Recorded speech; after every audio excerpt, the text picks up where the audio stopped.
Olá, boa tarde. Falta menos de um mês para a Jornada Mundial da Juventude. Entre tantas iniciativas, os grandes momentos centrais irão juntar muitos milhares de peregrinos em ocasiões que se esperam especiais e portadoras de uma mensagem impactante. O que podemos esperar destes momentos e como foram preparados é o que queremos hoje saber com a presença entre nós do Peu Madureira, da direção artística dos eventos centrais da Jornada Mundial da Juventude. Boa tarde, Peu Madureira, muito obrigado. Olá, muito obrigado pelo convite, por estar aqui. Há toda uma intencionalidade que levou a construir os eventos que vão acontecer na Jornada Mundial da Juventude. Ao fim e ao cabo, há uma metodologia, há uma pedagogia que se quer passar àqueles jovens que vão chegar, que nos vão visitar e desde logo, o grande modelo inspirador é a Maria, que parte apressadamente, não é? Sim, Isto sim. é um bocadinho a chave de tudo. É, o tema da jornada, desta jornada que nós somos chamados a viver, é o tema da visitação. E por isso isto do partiu apressadamente ao encontro de alguém é a ideia que informa todos os eventos centrais. É a ideia do encontro, a ideia deste encontro alegre com o Nosso Senhor, nas várias vertentes que nós vamos conhecendo, não é? No seu sofrimento, na sua paixão, nós prostrados de joelho a adorá-lo. Portanto, temos várias formas de estar junto de Nosso Senhor. E é isso que ao longo dessa semana nós somos chamados a viver.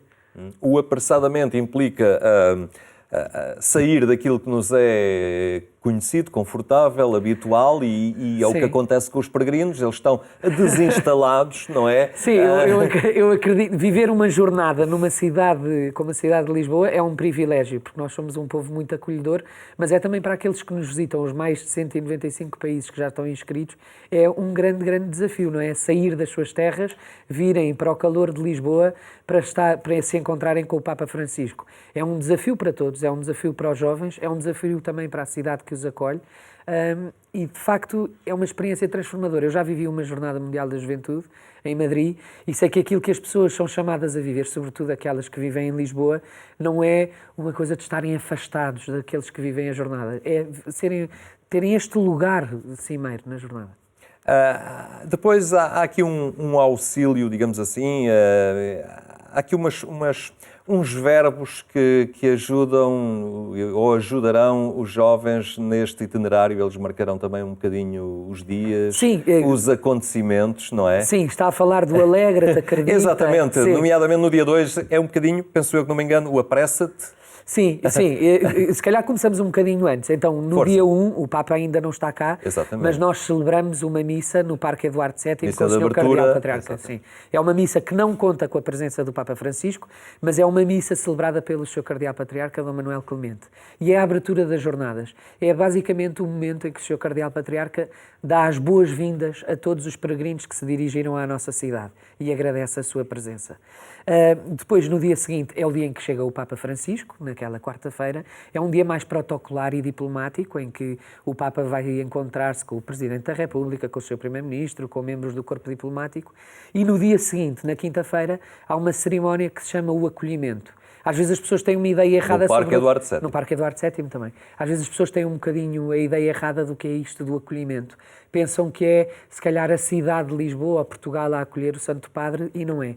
É, sobretudo, o Santo Padre a acolher todos aqueles que vieram ao seu encontro. Portanto, não é o acolhimento ao Santo Padre, é o contrário. É o acolhimento que o Santo Padre faz a todos os jovens, que os jovens fazem ao Santo Padre e que a cidade e que Portugal fazem ao Santo Padre. Portanto, não é uma ligação de um só sentido, mas de vários.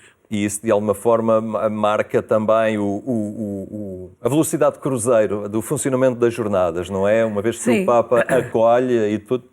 Começaram aqueles dias que é toda uma sucessão também. Sim, essa quinta-feira, se nós quiséssemos arranjar 3 palavras, seria encontro, alegria e peregrino. Portanto, aquilo é um dia muito festivo, é uma cerimónia super alegre, é uma cerimónia que quer ser muito próxima dos jovens. No dia seguinte, eu acho que na vivência da jornada há sempre um momento de grande alegria, depois um momento de alguma tristeza e depois um momento de paz. No dia seguinte somos chamados a viver coisas mais difíceis. É o dia da Via Sacra, na sexta-feira ao fim da tarde, também no Parque Eduardo VII. o Santo Padre celebra a Via Sacra com os jovens e aquilo que foi imaginado para essa cerimónia, foi feita uma consulta a partir do dicastério, foi feita uma consulta aos jovens de todo o mundo para que nos dissessem quais eram as fragilidades que informam a vida do jovem. Portanto, quais são os desafios maiores, quais são as coisas em que se sentem tentados, em que se sentem sozinhos e, portanto, a partir dessas fragilidades foi construído um texto em que essas fragilidades que o jovem enfrenta são rezadas. E é pensado, sobretudo então, como é que Jesus pode ajudar o jovem a enfrentar aquele problema na sua vida. Depois disso... Portanto, uma grande ligação à condição existencial de cada um. Sim. E àquilo que os jovens vivem hoje, não é? Sim, não é nada histórico, propriamente, embora a raiz seja visualmente esse caminho para o Calvário, mas eu não quero revelar muito, mas muito aplicado àquilo que é a situação. A história da paixão está lá toda, mas a ideia é perceber como é que a história da paixão pode ser uma ajuda a um jovem do século XXI.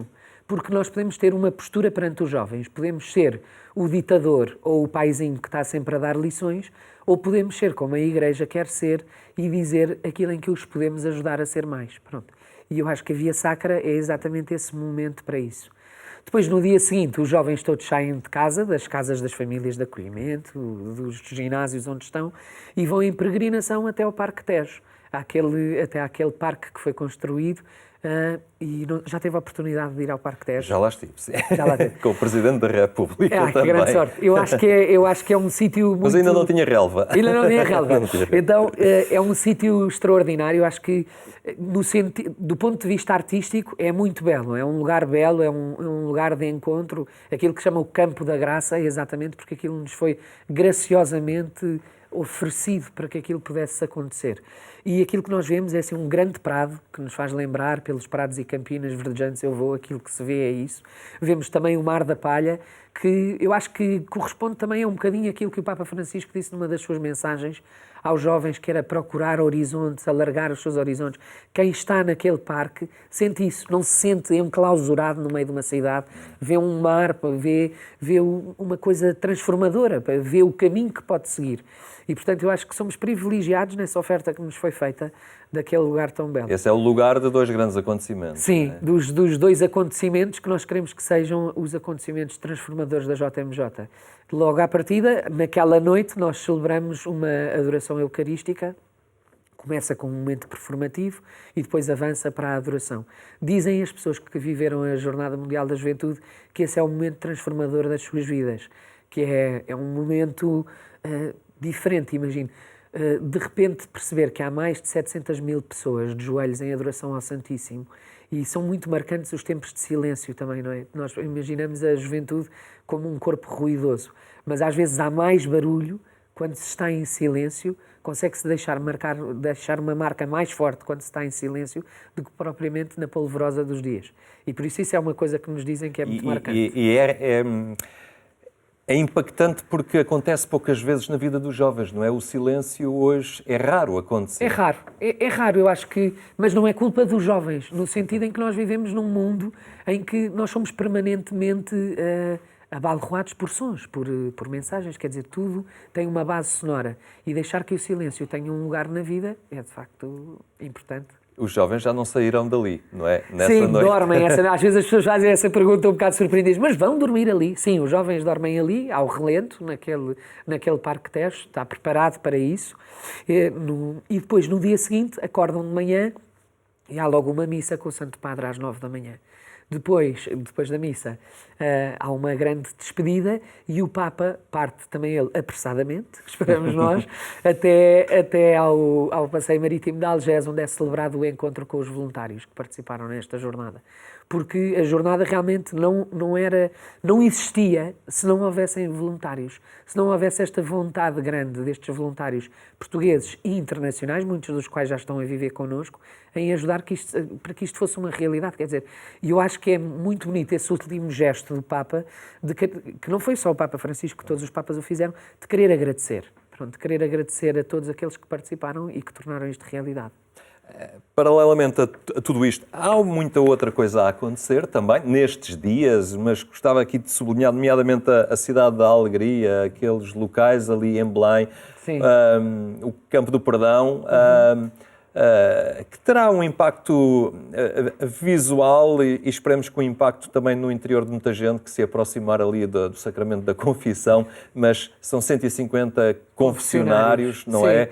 Que abrem ali a porta da reconciliação tantas vezes e da pessoa deitar cá para fora aquilo que lhe pesa, que incomoda, que a amargura.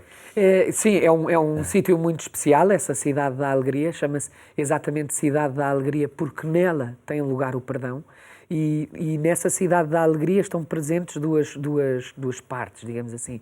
Uma é a feira vocacional, em que os peregrinos e toda a gente de Lisboa pode conhecer movimentos da Igreja, sensibilidades da Igreja, cada um tem como se fosse um stand, uma tenda onde pode promover o seu projeto e dizer aquilo que fazem. E depois tem exatamente essa parte muito interessante dos 150 confessionários que foram feitos por prisioneiros de prisões portuguesas. Eu vi coisas assim um bocadinho tristes sobre esta questão de terem sido pessoas das prisões a fazer os confessionários. As pessoas dizem, mão de obra barata, que vergonha, e é exatamente o contrário.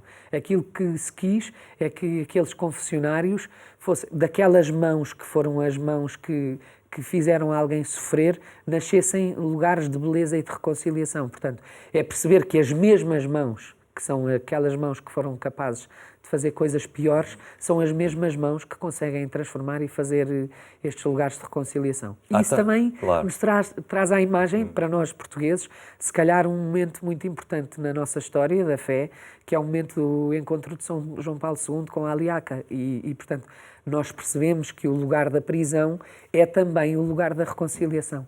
Importa sublinhar que houve uma remuneração também pela construção destes confessionários e é uma ocasião também pedagógica, não é? Para quem constrói, aquele que eventualmente já destruiu alguma coisa na vida, ao construir um lugar de reconciliação, também seja um momento de encontro para si próprio, não é? Sim, e eu acho que também é grande vontade da jornada que a jornada não se feche nos peregrinos. As pessoas, para mim, a maior tristeza que eu posso ouvir é ouvir amigos meus ou pessoas que eu conheço dizer assim, eu vou fugir porque vai ser uma grande confusão.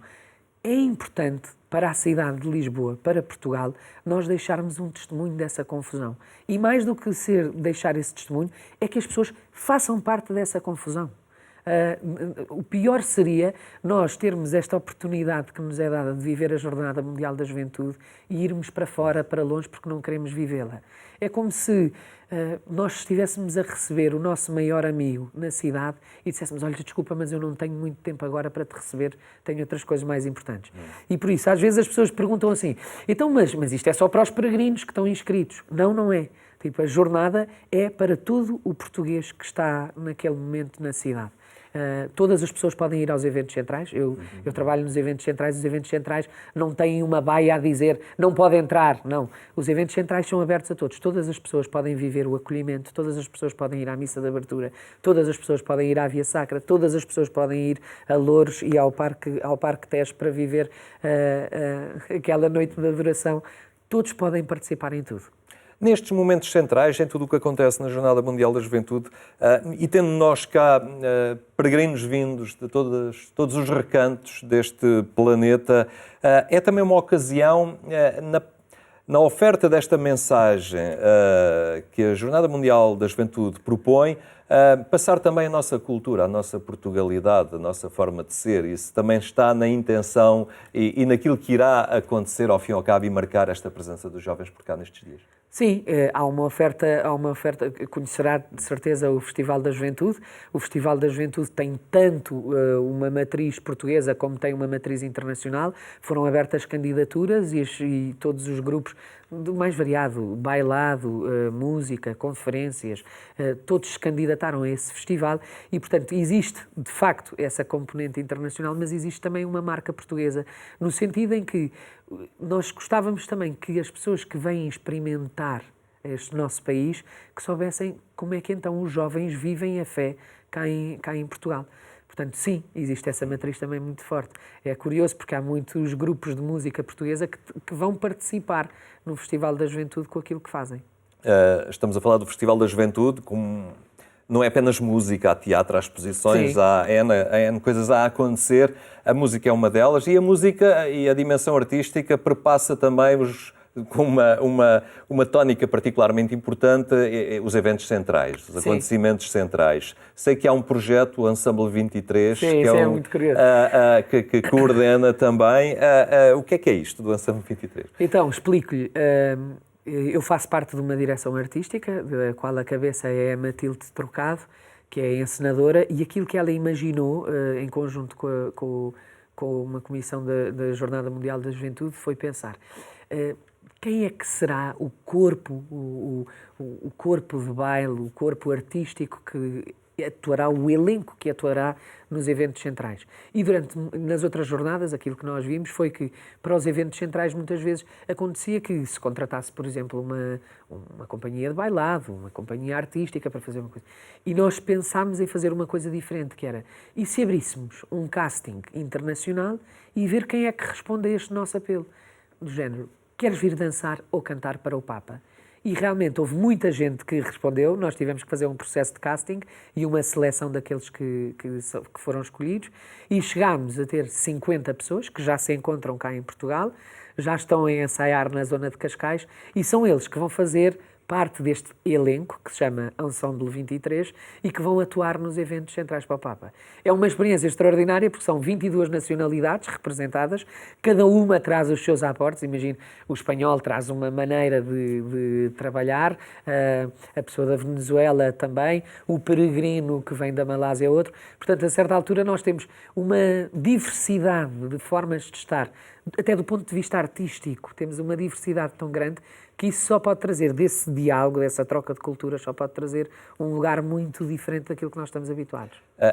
Disse que eles já cá estão a trabalhar, estão a preparar os acontecimentos, mas estão, ao que sei, a participar também numa experiência de caminho espiritual, de proximidade entre eles. Sim. Ou seja, a par dos ensaios, da técnica, das questões artísticas, há também o desafio de uma espiritualidade que é comum e vivida por todos. Não é? Sim, nós podíamos fazer uma coisa muito estéril e pensar e tratá-los como um corpo de baile contratado, mas não era nada essa a nossa intenção. Nós queríamos que, na realidade, desde o princípio, desde aquele primeiro sim que eles deram e daquela vinda apressada até nós para trabalhar, para pôr os seus dons a render, queríamos que isso fosse uma experiência de oração.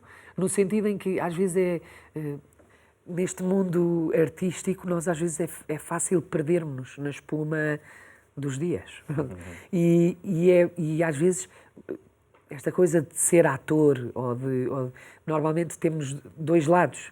E às vezes é importante irmos a fundo e fazer ao mesmo tempo um trabalho espiritual, ao mesmo tempo que se faz um trabalho artístico.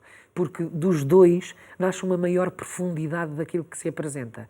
Imagina, é como se fosse, poderia ser muito estéril e muito vazio falar de Deus sem realmente o conhecer. Era um horror, na realidade era um horror. E, portanto, aquele elenco tem uma experiência de oração muito grande que vai sendo construída durante este mês e meio. E será no futuro também aquilo que eles irão recordar, porque ao fim e ao cabo se criou uma união entre eles e laços de partilha. Sim, eles vivem todos juntos numa casa. E esses laços de partilha são muito, muito importantes para que aconteça. E eu acho que numa coisa em que Deus está envolvida desde o princípio é completamente diferente do que um sítio onde só se encontram egos. Está a ver?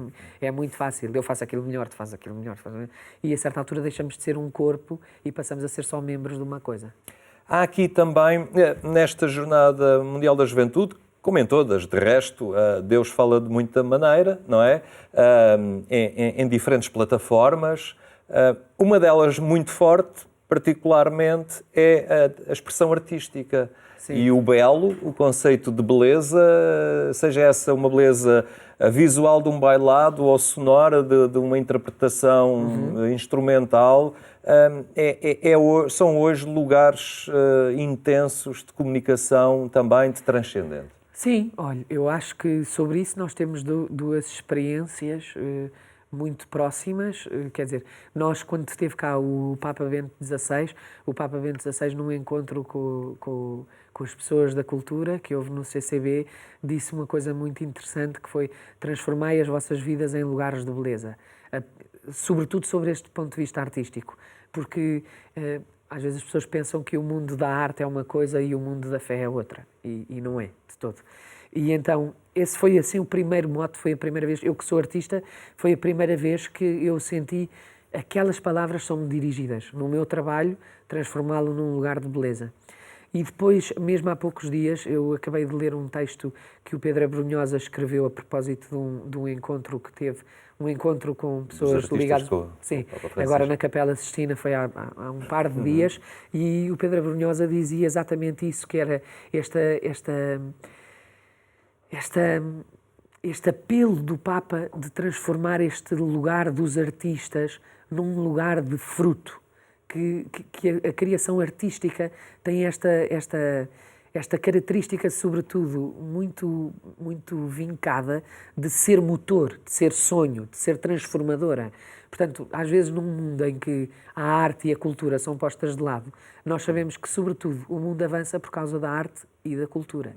E sabemos que, sobretudo, os testemunhos grandes das obras que foram feitas por aqueles que nos antecederam são a arte. Aquilo que nós hoje em dia vamos... Os museus existem porque são arte e são o grande repositório dos saberes humanos. Quer dizer, nós não vamos lá só por causa da expressão artística. Nós vamos lá por causa o que aquele homem soube esculpir, o que aquele homem soube pintar, aquilo que ele quis transmitir. E, portanto, a obra de arte em si, o canto, a expressão plástica, a dança, são o lugar da revelação do belo e, por isso, são o lugar da revelação de Deus. E os jovens hoje são terreno fértil também para que esta mensagem passe com eficácia. Sim, eu acho que em tudo os jovens procuram o belo, mesmo no consumismo. Aquilo que os jovens procuram é o belo, é serem lugar de beleza. A vaidade nasce muitas vezes dessa beleza desmesurada. Mesmo estas coisas dos TikToks, destas vidas que nós levamos, destas pequenas coreografias, nascem exatamente disso, nascem da ideia da criação. Pronto. A questão está em criar o conteúdo que não passa, não é? Sim, aquilo que é difícil para nós é não ser cafona, no sentido do género, não cair nunca no lugar da repreensão. Nós aquilo que queremos fazer é ser o lugar do encontro do jovem. E no outro dia eu dizia, num encontro com um artista, estavam-me a perguntar a certa altura qual é que é para si a coisa mais nonsense da jornada, a coisa mais sem sentido da jornada. Eu disse-lhe, a coisa mais sem sentido é ver um jovem de 15 anos a querer estar com um velhinho de mais de 80 anos. Normalmente, nós hoje em dia olhamos para o nosso mundo e vemos as pessoas abandonadas ou nos hospitais ou nos lares, nós temos muita noção disso, não é? Somos confrontados com isso nas notícias que nos chegam e de repente nós promovemos um encontro de milhares de jovens para ouvir um senhor muito mais velho a falar com eles. Pedro Madureira, muito obrigado por esta partilha. Obrigado eu pelo convite. Certamente ela terá aguçado a curiosidade e a vontade de um maior envolvimento ainda nestas Jornadas Mundiais da Juventude. Estamos à espera. Muito obrigado. Obrigado e estaremos lá certamente a acompanhar. Nós ficamos a aguardar, falta menos de um mês, foi o programa Eclésia. Obrigado por ter estado connosco, tenha uma boa tarde e até amanhã, se Deus quiser.